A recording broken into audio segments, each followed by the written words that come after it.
नमस्कार जी, राम राम, प्रणाम, छोटों को आशीर्वाद। मैं मीता मिश्रा आज फिर से आप सब के लिए नीम करोरी बाबा जी की एक और लीला का वर्णन लेकर आई हूँ।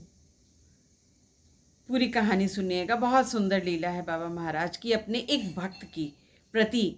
उनका प्यार है, उनका असीम प्रेम है जो उन्होंने एक भक्त के प्रति बिना उसके कहे उसको दिखाया।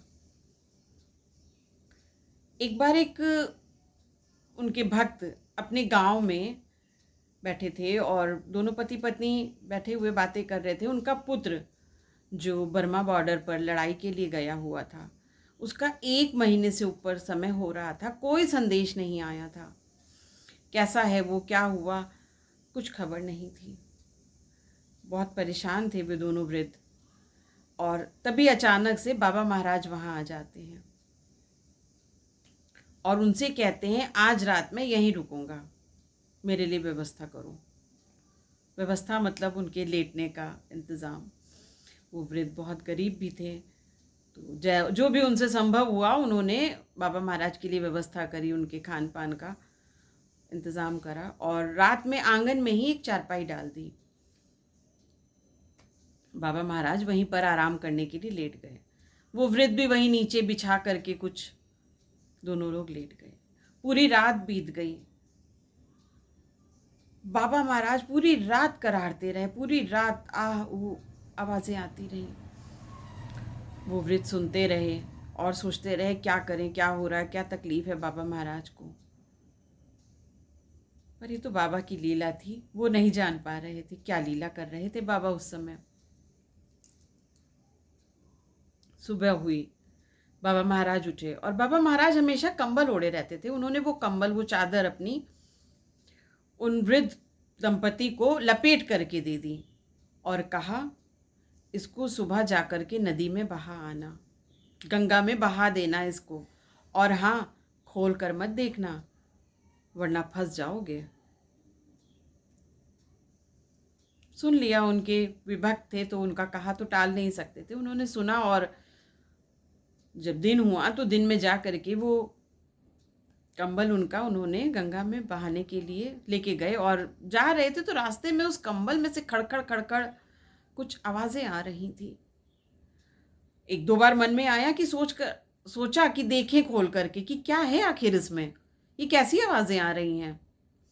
पर नहीं, बाबा का आदेश था खोलकर नहीं देखना है। नहीं देखा।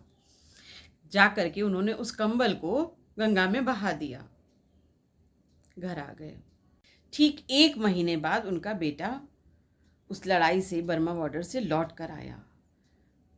तब उसने अपने माता पिता को बताया कि 1 माह पहले वो ऐसी जगह फंस गया था जहाँ सिर्फ गोली बारूद चल रहे थे। उसका कोई भी साथी, पूरी फौज थी और उसमें से कोई भी ऐसा नहीं था जो बचा हो।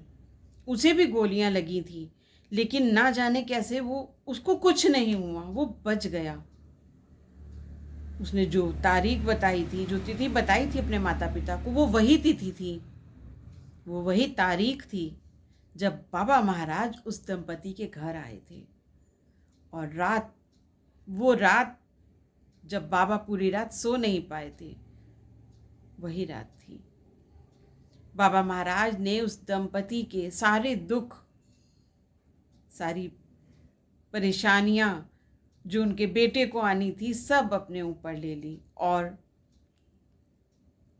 उन दंपति के बेटे को कोई नुकसान नहीं होने दिया।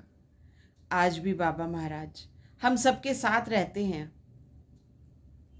जो भी बाबा महाराज के साथ निष्ठापूर्वक जुड़ जाता है ना, उनकी भक्ति करता है, उनको याद करता है, बाबा महाराज हमेशा उनके साथ रहते हैं। उनके बिना कहे भी सब सुन लेते हैं।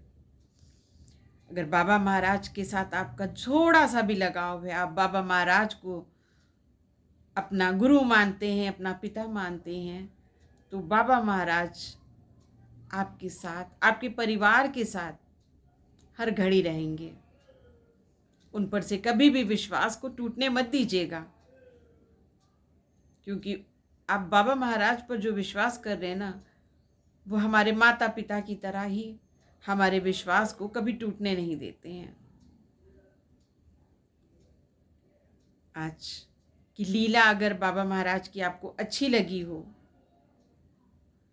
तो अवश्य कमेंट में राम राम, जय श्री राम ज़रूर लिखिएगा। और अगर आप इस चैनल पर नए हो तो इसको लाइक और शेयर ज़रूर कीजिएगा, सब्सक्राइब करना भी मत भूलिएगा। जय श्री राम।